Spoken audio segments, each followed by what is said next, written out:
Okay, there are two things I want to talk about today. Really, as we are in the Bein HaMetzarim between Shiva Asar B'Tammuz and Tisha B'Av, and we know that the second temple was destroyed because we didn't know excellently how to behave with one another, and perhaps according to some verses in Yirmiyahu, even in the first temple, we weren't excellent at knowing how to behave with one another. I thought of Bein Adam LeMakom, Bein Adam LeChavero, interpersonal halachot would be a suitable topic for us to talk about today. And I want to talk about two separate areas of halakha. The first area of halakha is the halachot pertaining to people who are different to me. How do we see halakha dealing with people who are different? What do you mean by people? Like people with disabilities, for example. So we're not talking about, I don't know, goyim. No. No, I mean that's an important topic, but it's not today's topic. That's the first issue. No, we're talking with views. I don't know. Oh yeah, different people. How do you react with machloket and stuff? Truth is machloket. That's a good one. We're not talking about machloket. It's really talking about not people who are ideologically different to me, but really people who are physically different to me. Okay. Like people. Ethiopia or for the Ethiopians, Ashkenazi. Yeah, it's more about racism and less about an ideological debate today. I mean, racism is an example of people who are physically different to me, and how terrible that might be. But we're talking within the Jewish community. That's the first topic that I want to talk about. And then second topic is I would like to review some halachot pertaining to Lashon Hara. Just to review, particularly at this time of year. Okay, we're going to start with a story. A very powerful story from the Talmud in Ta'anit. Ta'anit, page 20, tells us a very interesting story about Rabbi Elazar, the son of Rabbi Shimon. Rabbi Shimon is Rabbi Shimon Bar Yochai, and this is his son. It's here in Hebrew, and almost all of it is translated into English. Does anyone here want to read the English story? I can read it. Oh, Shushan, thank you so much. Let's go. Oh, Hanania, how are you doing? Shalom Aleichem. Ezra, how are you? It once happened that Rabbi Shimon ben Elazar went from the Tower of Gadol, where his master lived, riding on his ass.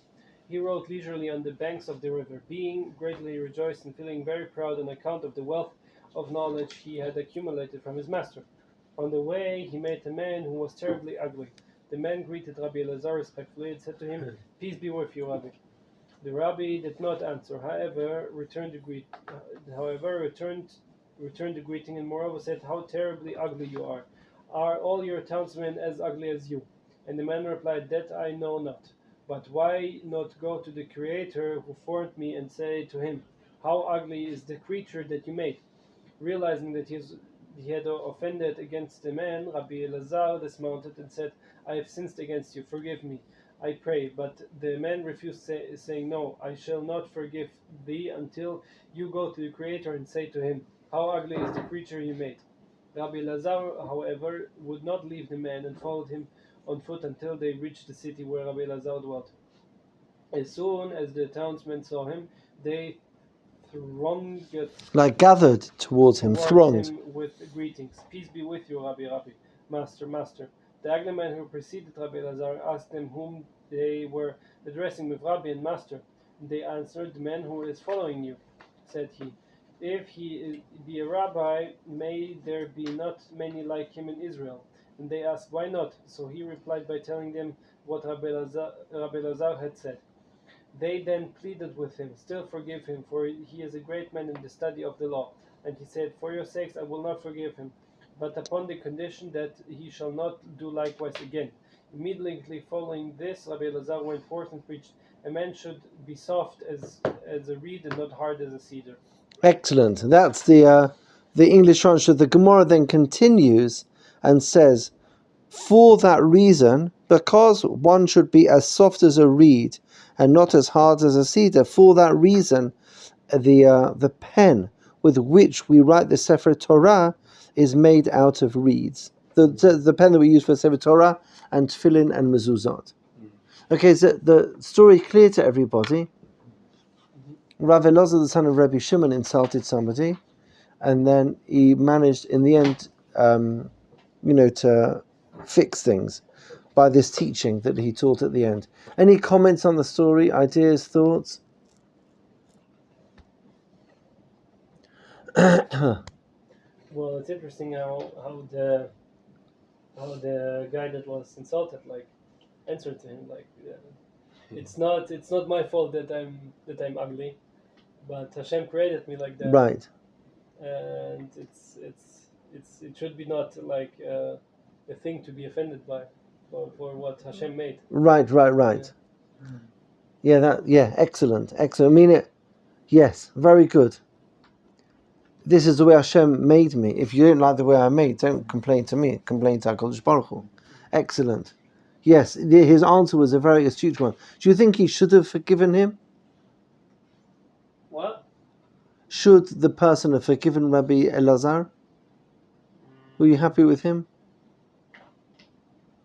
You can forgive him if he wants, but he's not to be forced to.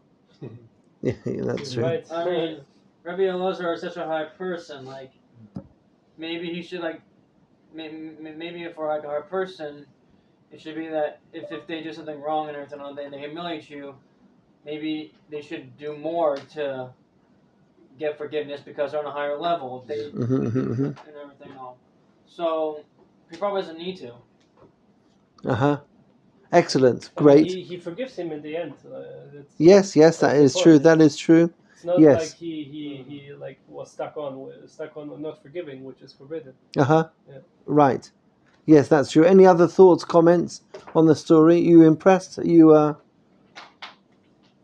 Okay, let me ask one more question.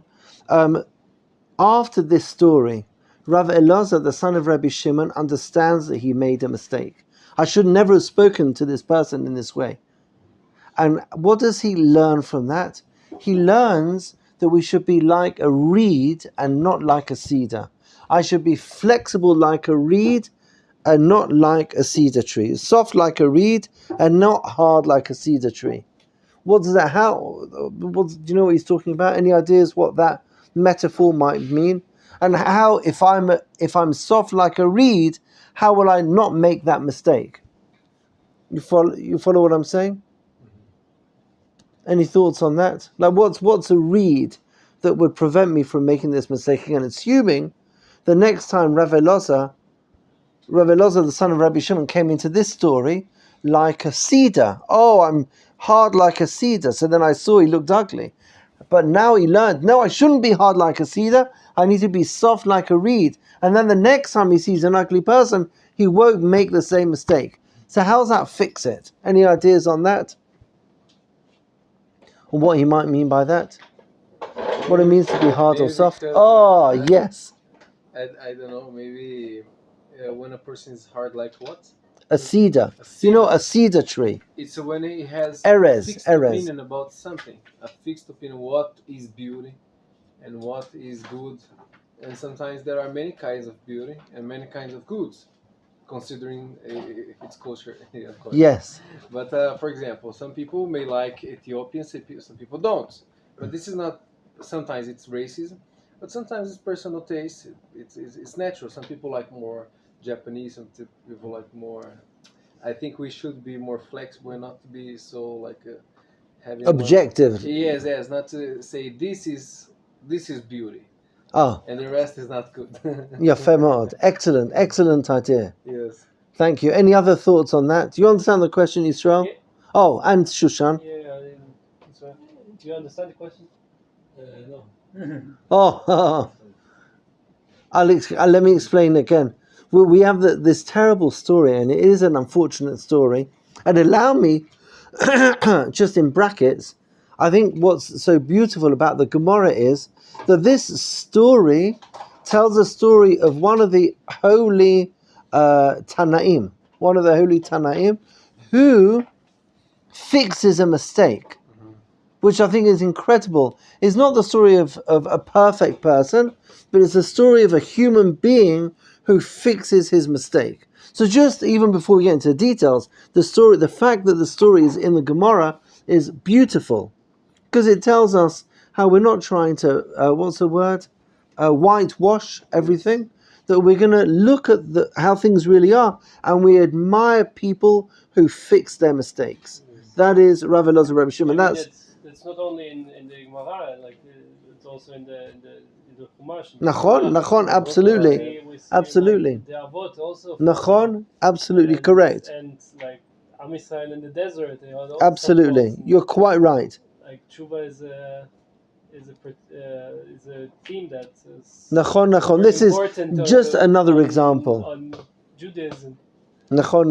It doesn't happen with JC and Muhammad. Well, we don't have to compare. Yeah, but that's excellent point. Yeah, this is an example, not the example, an example. But my question is, Yisrael and everybody else, that he saw this experience, meaning Rav Elazar ben Rabbi Shimon understands he made a mistake. And how does he fix it? What's the limud that he makes? For example, in a different context, let's say I miss shul in the morning, right? So I'm going to fix that by going to bed earlier the next night. So make sure so the mistake was I overslept. I'm going to fix it by going to bed earlier. You follow? Yes. The mistake here is that he insulted this guy by calling him ugly. And how did he fix it? By teaching us, stop being a cedar, be a reed. So what does that mean? Well, what does it mean? Be a reed. Why does a cedar see ugliness, but a reed doesn't see the ugliness? Like, what is it about? Because that's like a reed that it moves with the winds. Right? And the cedar is very hard. It's like described as the hardest wood. Right. Nachon, absolutely. It doesn't change the status. It doesn't change. It doesn't break, and I guess that you see everything and like you move with it, right? Mm-hmm. So you see this person not as like an ugly person that like is offensive to your eyes, but just another person. Like let him go on his way. Live and let live, sort of thing. Yeah, that's sort of. Yeah, fair, similar. Yeah, fair mark. Meaning, don't be so, I don't know, narrow. Yeah. I mean, that's really it. Yeah. Excellent. Excellent. Any other thoughts on this idea that the reed and the cedar? I want to share two things. Before we get into the reed and the cedar, as we were talking, it just so happens, as if nothing happens by chance. Today's daf, today's daf Ayomi in Gittin. Oh, shalom aleichem. Oh, just when you thought, and then bang. Shalom aleichem. Joy to see you. Shalom aleichem. Joy to see you. How are you doing? Preparing our vita. We got a little caught up. Preparing a visa? No, preparing our vita. Oh, that's around the corner. I don't think there's anything better than that. No, that's an excellent thing to do. Okay, so the Gemara, today's Daf Yomi tells about a beautiful custom that was done in Israel during the time of the Talmud. If when a child was born, the parents would plant a cedar tree. So if a boy was born, a cedar tree was planted for the boy. And then when a girl born, it was a cedar tree. Palm tree. And then when the two were to get married, they would combine both of them for the chuppah, and they would use it as their wedding canopy. And that was written down in Gittin, Nun Vav, Nun Zayin. And then there was this one girl. Yeah, but that's the separate part of the story we don't need to talk about. The second part of the story. Yes, excellent. But it's sort of like the cedar is like solid. Do you know what I mean? Like the foundations of a marriage is cedar.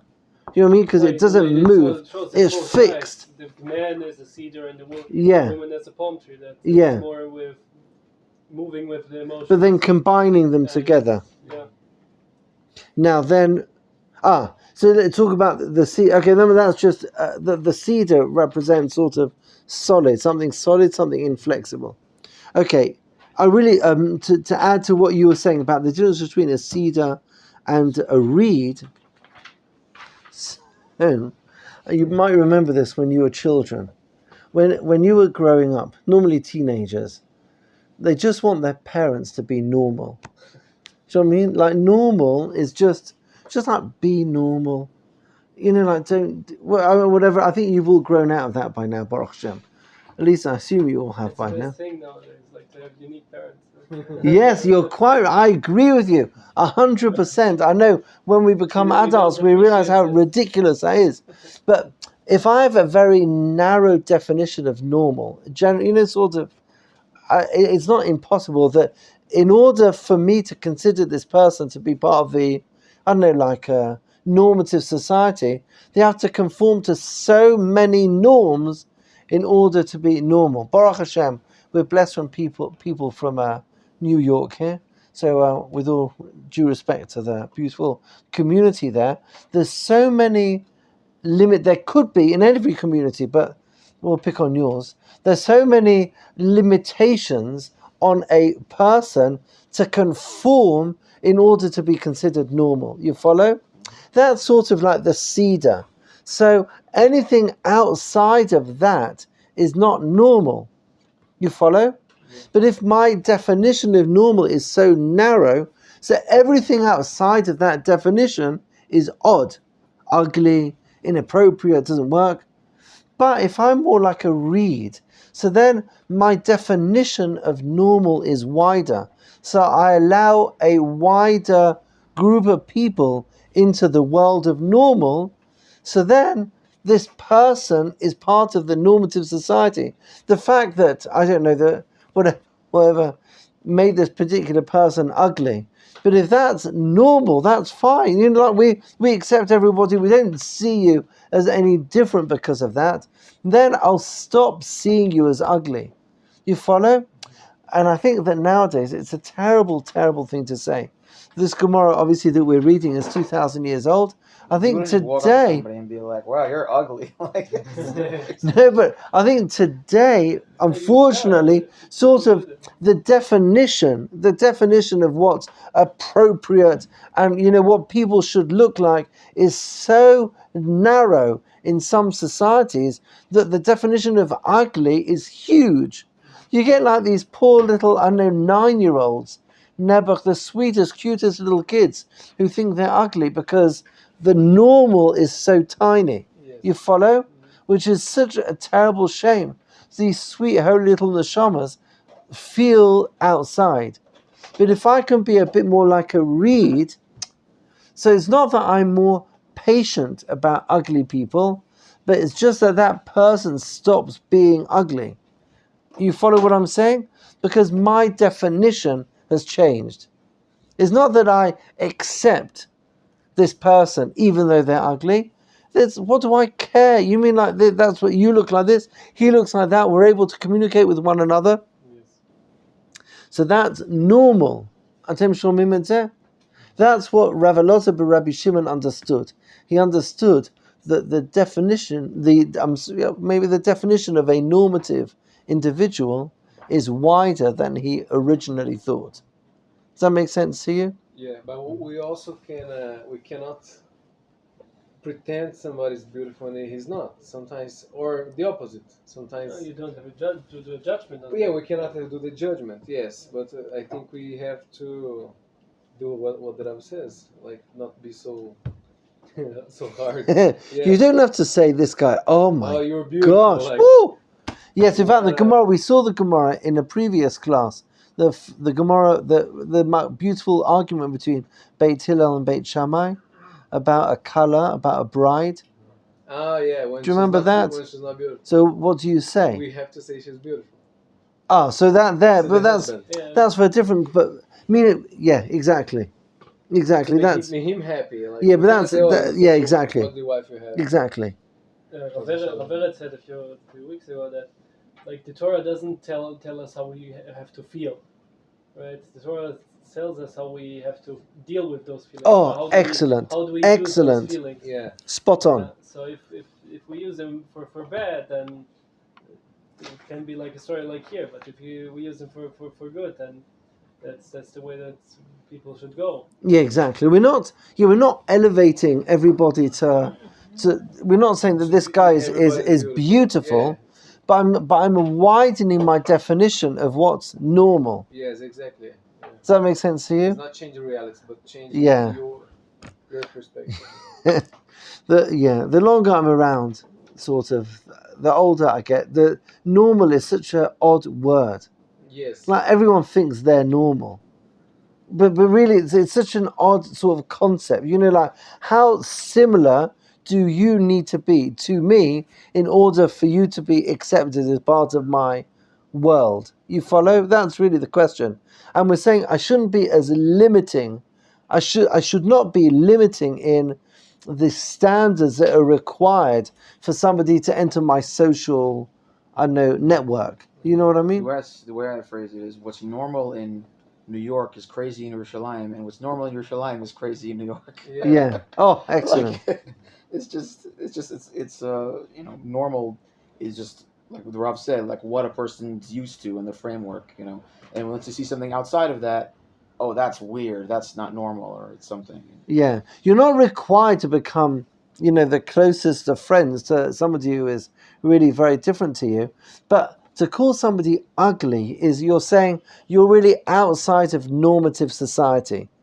And we don't have to create, I don't have to take people who are really vastly different to me in 1,000 different ways and they become my closest friends. But my definition of normative society needs to be wider. Does that make sense to you? You follow what I'm saying? It's amazing how quickly Rabbi Lazar realized his mistake, and then you are such a rebbe. He brought out a whole lesson from it. The man should be soft as a reed and not hard as a cedar. It's like, yes, and then the Gemara continues that in Hebrew that's not in the English, and that's why the pen with which we write the Sefer Torah, Tefillin, and Mezuzah is made out of reed. Exactly, Oh, that's right. Which is really very powerful.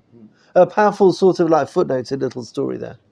Okay, that we're looking at three sources. That's source number one. Source number one about sort of, I suppose, defining normative society. That we should be a little bit more welcoming in defining more normative society. Is that clear to everybody? Okay. The second source, unfortunately, it came out so nicely on my sheet. Here it didn't come out quite as nicely. It's supposed to be 2 columns, but it didn't come out that way here. This is a very, very interesting little piece of Gemara. Anyone here a Cohn?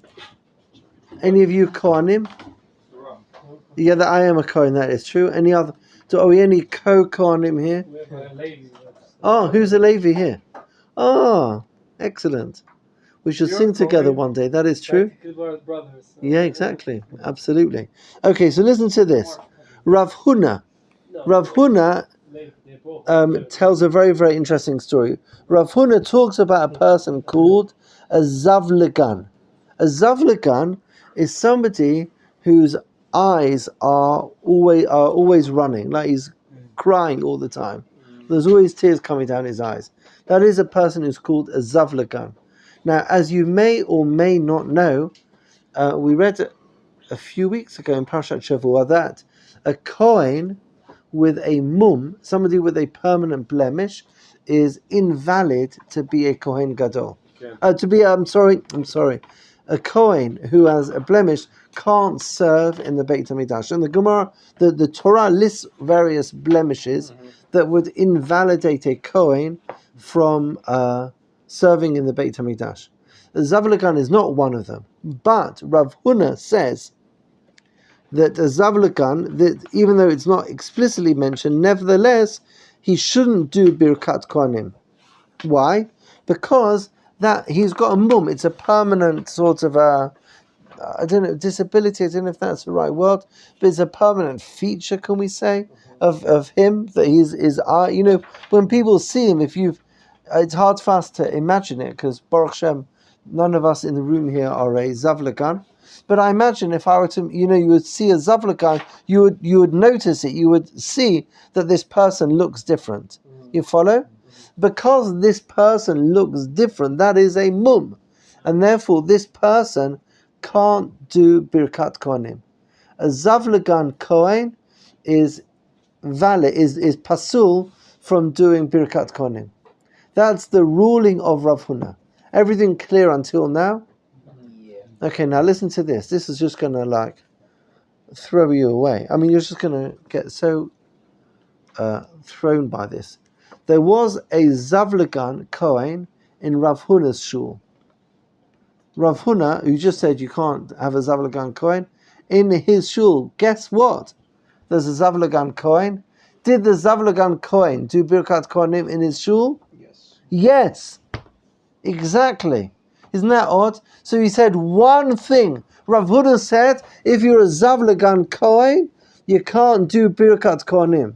And then Zavlagan Kohen walks into his shul. He's like, I was just talking about you just now in the Beis Medrash. Get out of here. And yeah.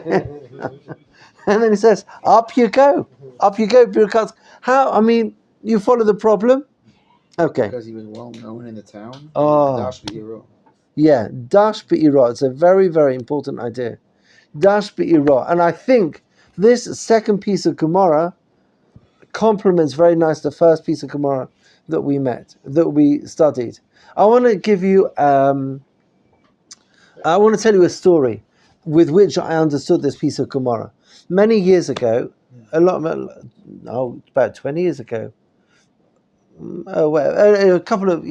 time ago, I was involved in an amazing yeshiva. There's an amazing yeshiva that's still around today in Alon Shvut. And the yeshiva is called Darkeinu. Has anyone heard of Yeshivat Darkeinu? It's a yeshiva entirely for boys with special needs. Almost all of the boys in the yeshiva are with Down syndrome. And I was studying social work at the time, and I was working there, not as a teacher, but as a social worker for the group. And I spent a year working with this group of boys. And I remember walking into the classroom for the first lesson, and I was really just, as a student, it was quite a new experience for me. And in the room there were 15 boys, and they were all with Down syndrome. And I remember walking in, and I was sort of adjusting to the room, because it wasn't something I'd experienced before. And it was odd for me, it was new for me, I was learning, I was nervous.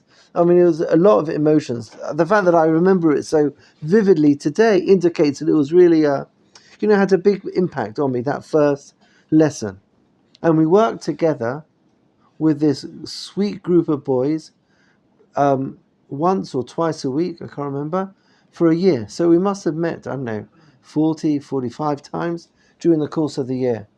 After about a month, 2 months, Hanukkah time maybe, you don't see it anymore. Like at the beginning you walk in, oh my gosh, this is something that I need to adapt to and something I need to get used to. But after a while, they're the sweetest, holiest people that you become friends with, you chat with, you really connect with them, and then you just don't see it anymore after a while. Atem Shomim? I think that's what the Rav Huna is talking about over here. A Zavlagan is only a Zavlagan if when I see him, I go, oh my gosh. But if he's Dash Be'ira, everyone knows him. This is, Moshe Baruch. Everyone knows this guy. This is the guy that everyone chats with. He's like my next door neighbor. So it's not a mum. It's not a mum anymore, because no one sees it anymore. Do you hear that? When I was in yeshiva, elementary school, there was a guy who he had an issue with his legs. I don't know exactly what it was. He wore these plastic braces on his ankles, and he walked a little bit funny, tilted side to side. But everyone knew him since we were 5 years old, and we grew up together. So other people, I'm sure they reacted maybe when they saw him, but for us he was just he was our friend. We didn't. Amazing. It wasn't even a thing. So you're saying a Cohn who has Down syndrome can't go up to do Birkat Kohanim? No, this is a whole klal over here. Dash Be'ira. If he's somebody if he's somebody that everybody knows, then you can. My question is, why is this considered a handicap of any kind. It seems No, pretty it's not a harmless. handicap. It's It not. seems like, okay, he's got No. this condition where his No, eyes it's are a mum. watering. It's a mum. It's a Not. mum. It's a mum. What is Not a blemish. blemish? The question. There's another. Cohen. Another bigger question of why a Cohen with a blemish, as opposed to Ovadia over here. A Cohen with a blemish can't serve in the Beit Hamikdash, but a Levi can. Okay. But that's a discussion for another day. I thought about like maybe like this Zavlegan issue like can come up with when the person becomes older, right? And so you would have your town Kohen who's like up there since 13, right? And then maybe it would be embarrassing to not go up anymore to the Birkat Kohanim, right? Sure. Because like you also don't go up if you have, I don't know, for example, the wrong relations, so people wouldn't think about that. They put him up so he wouldn't get embarrassed. Also, could that be? Oh, they wouldn't get embarrassed because they've got The you. Cohen wouldn't get embarrassed by the community when you wouldn't go up anymore. Because he You used to understand go what many I'm times. But why would he stop going up? Like, I thought about that. Maybe like the Zavlegan issue like comes up with It age, comes with age. right? And so if you like, I don't know, with 60 he becomes a Zavlegan, and That could be very and he is embarrassing. also all the time with foreign. Yes, It would be embarrassing for the yes. Cohen. So I'm not sure if it's something that comes with age. I have to say I don't know enough about what Zavlagan is, but I like what you're saying. Meaning this is even more than what I was saying. It's not that we've got used to the mum. It's like I know him pre-mum. I don't. Yeah. Like he's part of the chevra. It would be But inappropriate. Zavlegan is a mitzvah, the Rabbanan, or from the Torah? What do you mean? It's because... The mumim are mentioned in the Torah. So, but we cannot, just because we like the Kohen, put him to make bracha. It's not, it doesn't No, work but like the that. Zavlakan, that particular mum is not mentioned in the Torah. That's my question. No, it's not. So it's not. Shalom Aleichem Yosef. How are you doing? A joy as always. Yeah. I'm sorry. What Refuah is the name Shlema. of the Feel well. condition? I'm The looking it person up. whose eyes are constantly watering. I'm just curious what it's called. That's why I brought up the Sensino, because they usually have these. And what does fancy he terms. translate it? No, it just says a one whose eyes run. So it doesn't Oh, really have- Oh, that would be good. I want to take one thing from this piece of Gemara that we've been discussing, and it's quite interesting in terms of a mum, and this this concept of dash be'ira, that the mum is created by society. If we go back to the previous Gemara that we were discussing about somebody, like you need to be like firm, you need to be flexible like the reed and not firm like the cedar. So the more flexible I am, the less mumim there are. You follow? Because it's not a blemish, it's just we have a wider definition of what people look like. You follow? I know it doesn't work to the end because there are objectively, certain things that the Gemara, for example, talks about somebody who's has one eyebrow. Is that the word? Unibrow. A unibrow. That is a mum. That is something that makes a coat. So it doesn't matter how you recognize it or don't recognize it. That's something like whether it's there. That is something that is considered as something that's considered as a mum. So it's not that we have a total flexibility, but there is an idea that the more open we are, the less mumim there are. You follow what I'm saying? The more open we are in making society broad, the less mumim there are. Yes. Can I ask a question? What's the reason that I've thinks that? What's the reason why? Epiphore. Huh? Epiphore. Epiphore? Thank you for that. Epiphora. Yeah, go on. Why Hashem? So I guess epiphoric would be I the think word. Hashem didn't allow the Kohen to have any blemish not because the Kohen does not deserve the role, the job, but because I think Hashem knew that we, the people, would judge a Kohen with a blemish, and we would say, "Well, why he's blessing me? Because he needs a blessing. He doesn't have an arm. Why he's Interesting. blessing me to have two arms?" It's like to prevent a judgment, or do you think it's that, or am I? So the truth, there is one reason that I read, a beautiful reason that I read from the Shem Shmuel. Shem Shmuel is Rav Shmuel Bornstein of Sokachov.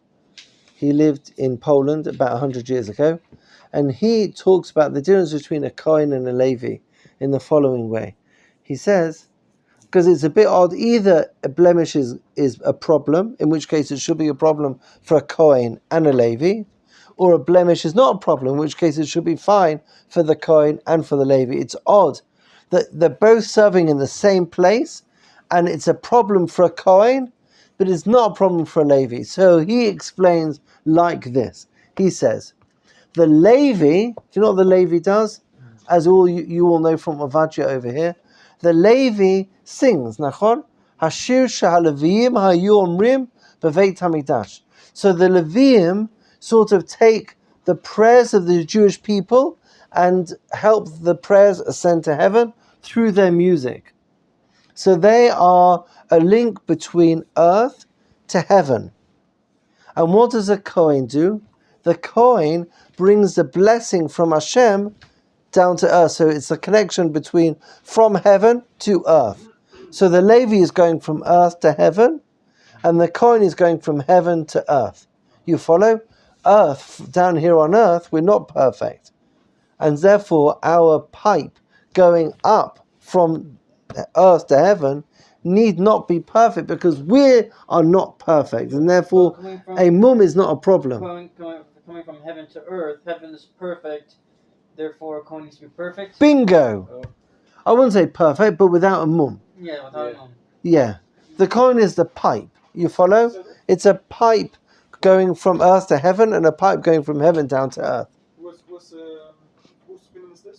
This is from the Shem Mishmuel, Rav Shmuel Bornstein, on his commentary, in his commentary on the Torah. Okay, well, so we've looked at two stories so far.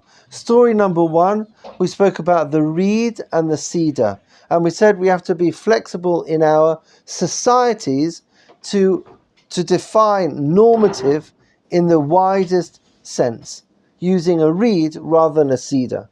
Number one. Second thing we looked at was a Gemara in Megillah that was talking about a mum, about a blemish, and a blemish is also, not exclusively, but it is one of the criteria with which I could decide whether something is a blemish is it something that people are used to seeing. So the Torah defines some blemishes, and we discuss those. The Torah defines this is a blemish, that's not a blemish, in the Gemara, in the Torah itself. But then there are other blemishes, like the Zavligan, that really depends on your view. If you look at it and go, oh, that's a blemish, and therefore the guy can't. But if you that's something that doesn't shock you in any way, because I'm used to seeing this, then it's not a blemish. So there is a subjective element to a blemish, which we as a society decide. We as a society define what's normal, and therefore the wider my eyes are, the less blemishes. Does that make sense to you? Because that's just the way people are. That's where HaKadosh Baruch Hu created us. Okay, that's source number two. Our final source is talking about not a blemish, but talking about a disability. An amazing, amazing, amazing story. It's a continuation of the Gemara in source number two, but an amazing story in Megillah Daf Kaf Daled. It's in English. Does anyone want to read it? I'll read it. Excellent. Yossi thought, all my life I did not understand the following text. I was groping at midday like a blind person in the fog. It's in Devarim 28. What difference does it make to a person blind whether it is foggy or clear? The following incident helped me understand. I was once walking in the middle of a foggy night. I saw a blind person walking with a torch. I asked him why he was carrying a torch. He explained, as long as I have a torch, people see me and save me from the thorns and pits. Excellent. Yeah, makes sense.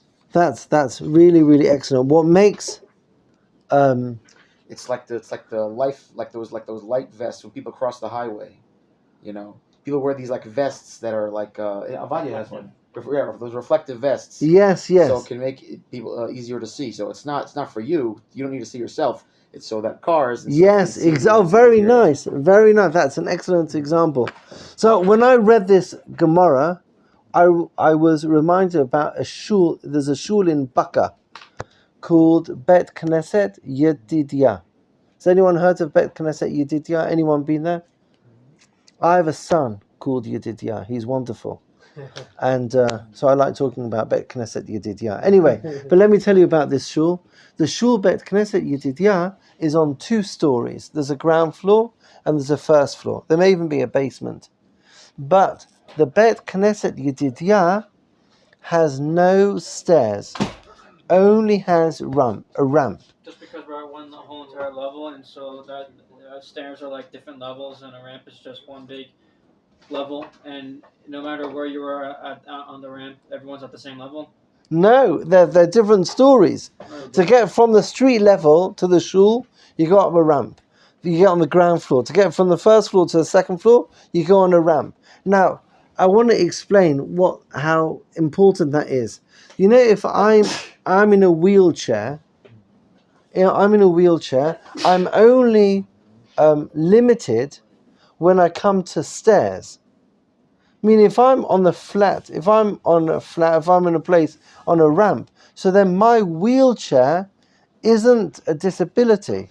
I mean, it's awkward and my arms are probably stronger than my legs, but I can get around just as well as somebody who can walk until I get to steps. Mm-hmm. So when I create a place without steps, I've now made that accessible. I haven't eliminated, but I've significantly reduced the disability of somebody in a wheelchair. You follow? Everybody gets in and out the same way. So yeah, exactly. There's no it seems silly to say discriminate, but there's no separation. Like, oh, this entrance is for people with working legs, and this is for everybody else. Yes, exactly. Exactly. I feel in that experience much more part of the community than I might have felt if there was like a side entrance around the back to go up and down the stairs. This piece of Gemara is telling me that what makes a blind person, what's the greatest challenge when there's no one to help me. But as soon as there's someone who can help me, it's not that I can now see, but I have significantly reduced the disability. So this is the third part of our discussion about viewing people who are different to me. That society has the possibility not to eradicate, not to remove a disability, but the way that we create the world, the way that we design buildings, or the way that we build, will have repercussions on the amount of the amount that a certain person would feel excluded. Oh, you're such a tzaddik! Thank you so much. L'chaim. So, for example, if I'm in I'm sure some of you felt this as well. If you've been in a home on a Shabbat meal and they give out birkonim, and all the birkonim are only in Hebrew, and I haven't learned how to read Hebrew yet, so I feel different to everybody else.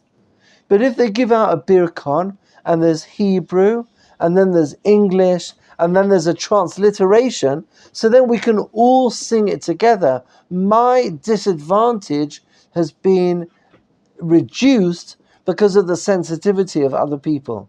You follow? It's the same principle in the Yedidia Shul, in the Birkonim, and over here with the lamp for the blind person. I'm not eradicating a disability, but I am creating a more open world that can minimize the disability. Does that make sense to you? Which is our responsibility that we learn from Rabbi Yossi over here. So I want to summarize. We've looked at 3 points about looking at people who are different to me. From the first source, we saw that I need to be more broad in my definition. A person is ugly because they don't fit into my narrow definition of what's normal.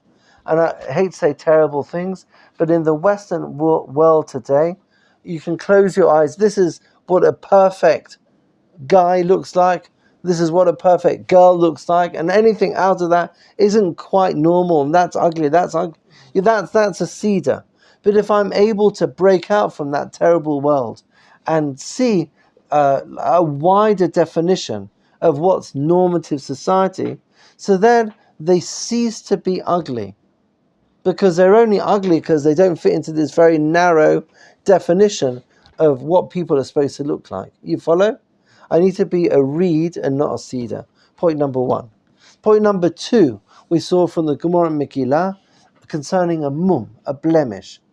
What makes a blemish? There are objective blemishes. The Torah itself lists some of the objective blemishes. If somebody chas v'sholom is missing a finger, that's an objective blemish. That hand will look different to somebody else's hand.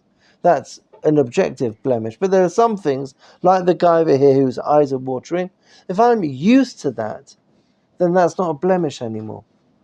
You follow? That's okay. That's the second point. That dash be'ira, the more I'm able to broaden my view of other people, then I'll see less wrong in the world. That's point number two. Point number three is about building a society that doesn't eradicate disability, but it creates a world in which we're more accommodating. Bet Knesset Yedidya with no stairs, a Bir Cohn which is transliterated to allow everybody to take part. I think now during the 3 weeks when we're making a particular effort to work on our Ben Adam Lechaviro, I think the lessons of these three ideas are critical. Yes. Okay. Could this same logic be applied to, let's say, the poor? Like, not necessarily eradicating poverty from the planet completely, but just because Hashem decreed there will always be poor people. Right. So maybe not but having a system of tzedakah where we help people who are poor. So there always will be poor people, just because by definition there will always be rich people who just have access to more resources and who are better at business or whatever it is. Yeah. So by whatever metric, whatever the standard of living is, there will always be people who are richer than other people. Right. So hopefully no one is, starving, but can we apply the same logic to say that not eradicating poverty completely, but that's impossible, but just to, when we encounter poverty, to help people who are poor. Like by extension of what we're discussing here. Yeah, I think that is good. We discussed a few weeks ago that idea of poverty. We were talking about allocating scarce resources.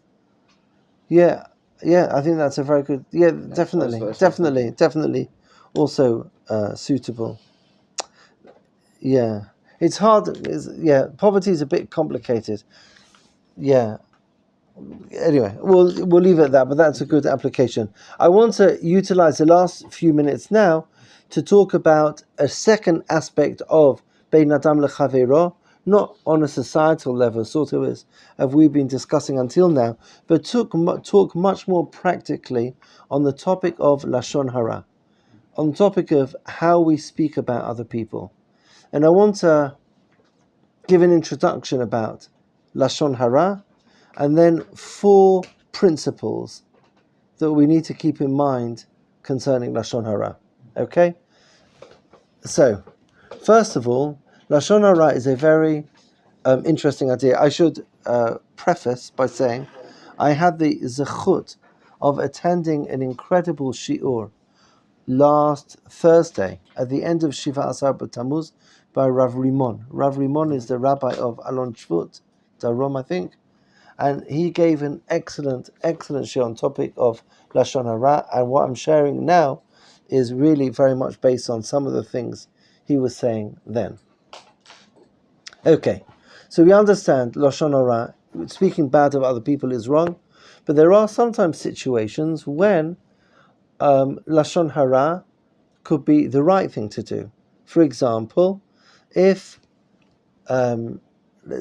Shidduchim is a good example. Let's say somebody suggests a friend of yours for a girl, and the girl calls you and says, you're a good friend of Reuven.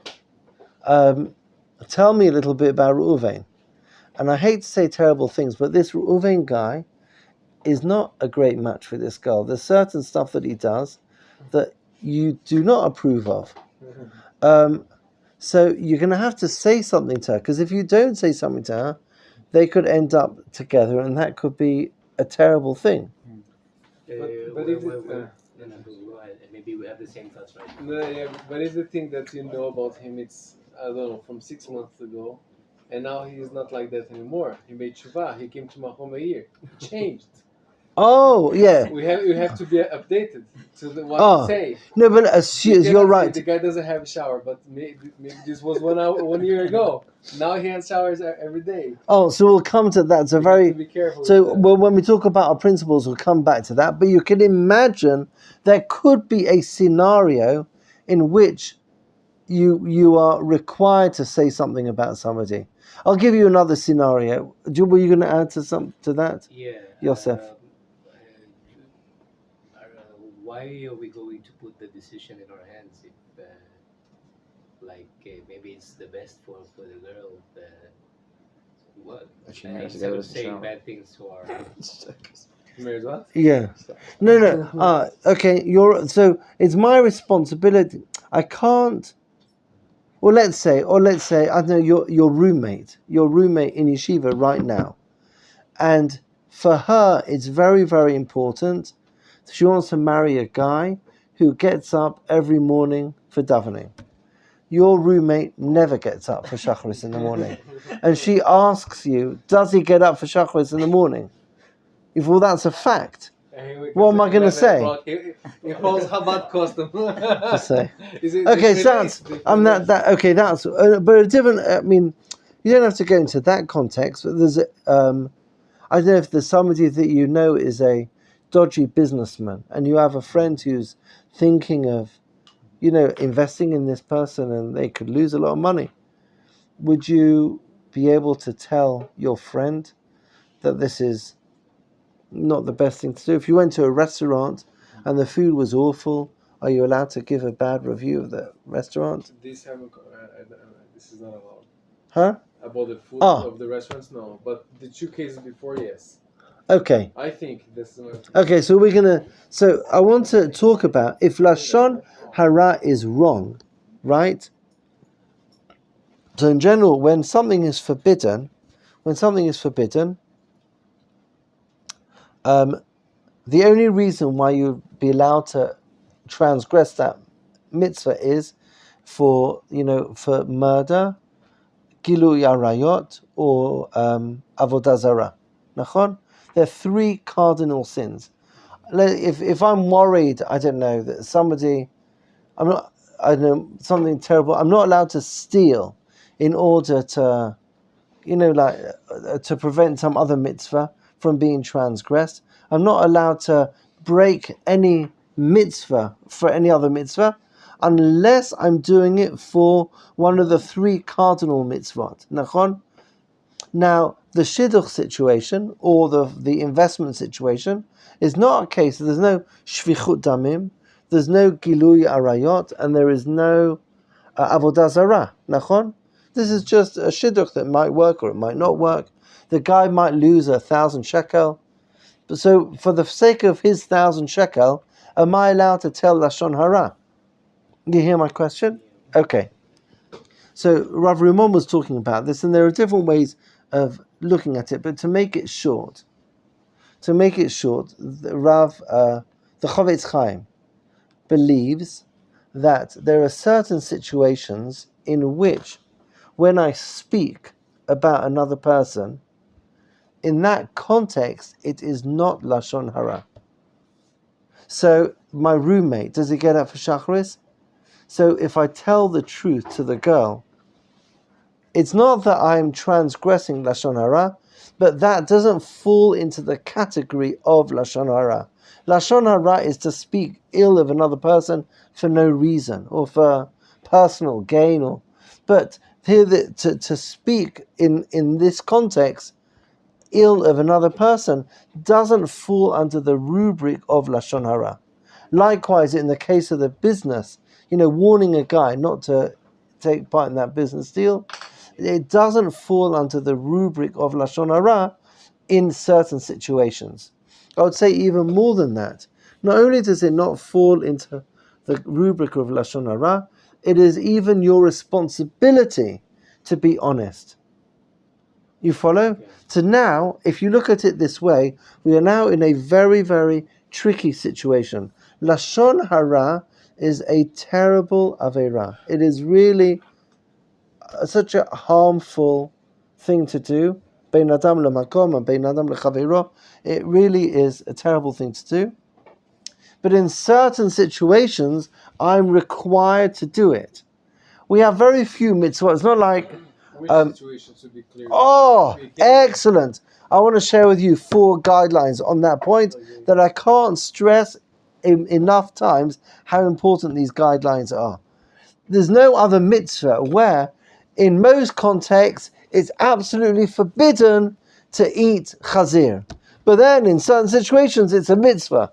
There's nothing like that in any other mitzvah, where it is either asur or a mitzvah. Either I'm forbidden from speaking Lashon hara, or I'm commanded to give this person information. You follow? And because there are contexts in which I am able to speak Lashon hara, it's very important for us to have a very clear idea of the guidelines. So I'm going to share with you 4 guidelines for Lashon hara. All of them are critical. Okay. Number 1 is, it sounds very simple, but it's actually quite complicated. When you speak, you have to say facts and not your interpretation of the facts. Does that make sense to you? Rav Rimon gave a very, very powerful example of the difference between a fact and my interpretation of a fact. There's actually a story that happened to him many years ago. He was about to sign with a kablan. What's a kablan in English? Contractor. Contractor. Thank you so much. To build a house. My father's a kablan. Oh, excellent. So when you build a house, you put the money that you have saved for many, many years, and you pay it to the contractor in order for the contractor to build your home. Now, for most people, that is an expense that you pay once in your life. It's not like, if it doesn't work with him, well then doesn't matter, I'll do it with somebody else. It's a once, you have enough money to do that once. Anyway, the night before he was going to sign with a contractor, a friend called him and says, don't sign with a contractor because the contractor is about to go bankrupt. And if he goes bankrupt, you'll pay him the money, but then your money will get lost in his debts. You'll never be able to claim your money back from him. Don't sign with him. Okay. So when this guy told Rav Rimon, he said, that's a fact. Now let me just explain how a fact, the difference between a fact and an interpretation of my interpretation. He called the guy and said, how do you know he's going bankrupt? So the guy said, I heard from this guy. This guy heard from this guy. 6 phone calls till you get to the guy who knows that the original guy that knows that the contractor is going to go bankrupt. So Rav Rimon asked him, how do you know that the guy's about to become bankrupt? He said 2 things. First of all, he has one Israeli worker, and he's just fired his one Israeli worker. Second of all, he had this beautiful car, and he's just sold his car. I mean, he's like winding down his business interests. if that doesn't prove to you that he's going to bankrupt, then what else? So Rav Rimon then called the contractor and said, why did you fire the Jewish worker? So he goes, the truth is, I would love for him to have continued, but he's about to get married, and he asked if he could leave. Then he asked him, why did you sell your car? He goes, I've just bought this beautiful new car, and it's waiting in the port, and I haven't picked it up yet. So the facts are that he is fired, that that his work is not working for him, and the fact is that he doesn't have a car. You interpreted it as he's going bankrupt. You follow? So the first thing is, when you speak about other people, you have to share facts, not interpretation of the facts. You follow? Let them, they can interpret the fact. They can interpret the facts. That is point number one. Joy? Okay, the second thing is, you have to hear it yourself. When I say hear it yourself, you can't say, I heard. You have to say, I saw. If you want to say that somebody is like this, I can report that my roommate never gets up for shacharit because I sleep in his room, and when I get up, I can see him lying in the bed. You follow? So if she asks, does he get up for shacharit? I can say, he doesn't. But if I only show up at 9 o'clock in the morning to Machon, I don't sleep here, I only show up at 9 o'clock, and the guy say that he never shows up, I can't say that he never goes to shul because I didn't see it myself. You follow? I can only report on something that I see. Now, if I didn't see it, I can say, I heard, and I suggest you check it with somebody else. But you can't report something that you heard as a fact. Just in case of Shidur. Huh? Just in the case of Shidur Also investigation. No. in business. No, in business, in all situations where it is appropriate to make sure people know the facts, these rules apply. Because if you don't stick to these rules, then you're messing up on, then you're really going beyond what's allowed to say, and you are transgressing the issue of Lashon Hara. You follow? These guidelines are not just useful indicators of what to do, they are the only way in which you're allowed to speak Lashon Hara. The third one, and this is it's very easy to say, it's quite difficult to do. The third one is it has to be lito'elet, which means, let's say, I don't know, it's very hard to say this. I'm going to go back to the shul guy. I get up for shul every day, and it really annoys me that my roommate never gets up for shacharit. So when I share that information, I get a certain pleasure. You know what I mean? Out of sharing that information. I have a hard time with that example because for some people, waking up for shacharit means waking up at 6:45. For other people, it means waking up at 8 or 8:30 to go to shacharis. So just because your roommate doesn't wake up for 7 o'clock shacharis doesn't mean he doesn't go to shacharis. That's not such a good example, unfortunately. And I'm unfortunately one of those people that I do not wake up for 7 a.m. shacharis, but I would wake up for 8:30 a.m. shacharis if there ever was one. Oh, you are such a superstar. We'll give a different example. Thank you, Ezra. We'll give a totally different example. Example of breakfast. You saw in the bed 10 minutes before, and then he's eating breakfast and he isn't bread. What was that? Sorry. You saw your roommate that he was laying in the bed, sleeping, and then after 10 minutes you saw him eating before. Oh, I see. Okay, I think we're gonna avoid the roommate situation altogether. Well, I think we're gonna. Touchy subject in Machon Meir. Yeah, don't go there. Okay, no, we're not gonna go there. Was laying down for a quick nap. Yeah, maybe he got up for nets and you saw him in bed. Yeah, we're not. I think we're avoiding that. We're sort of opening a can of worms here. But where the third one is, if I get pleasure or I'm sort of.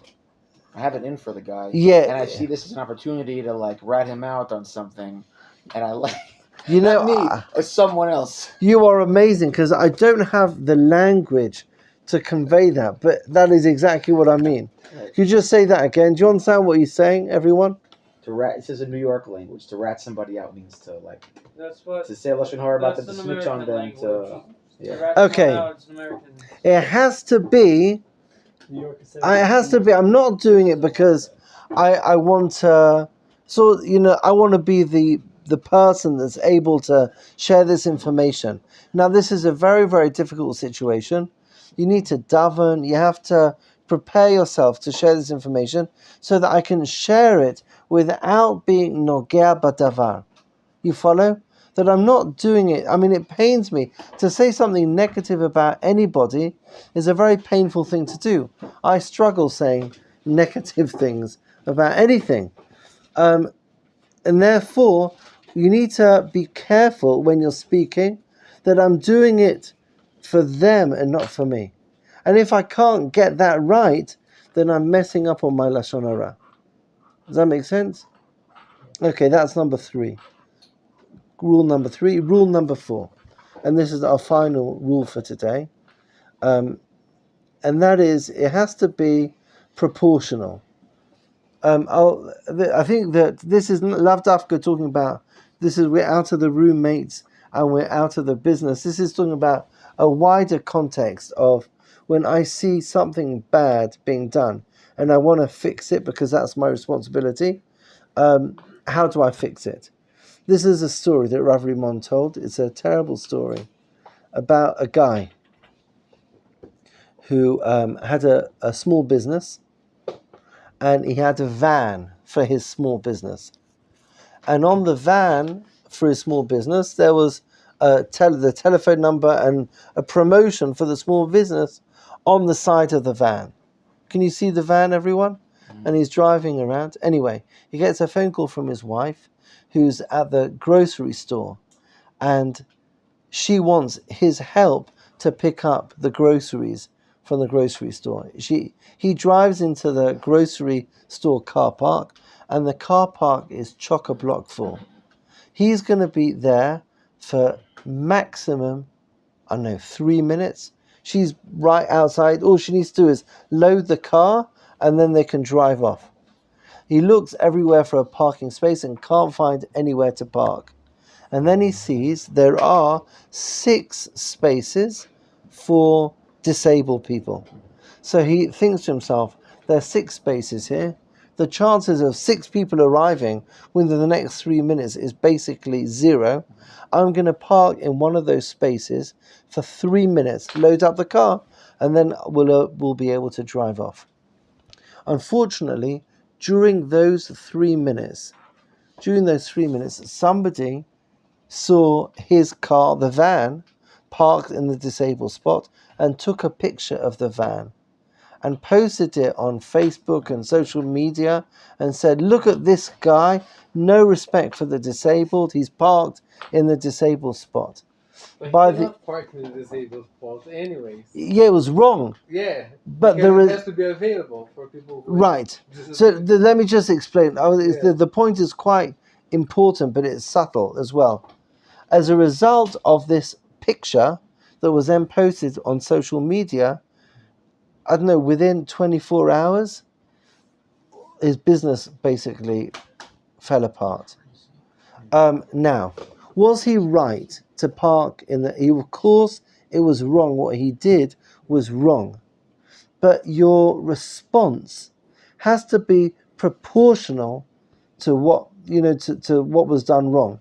Yeah. So I shouldn't park. No one should ever park in a disabled spot.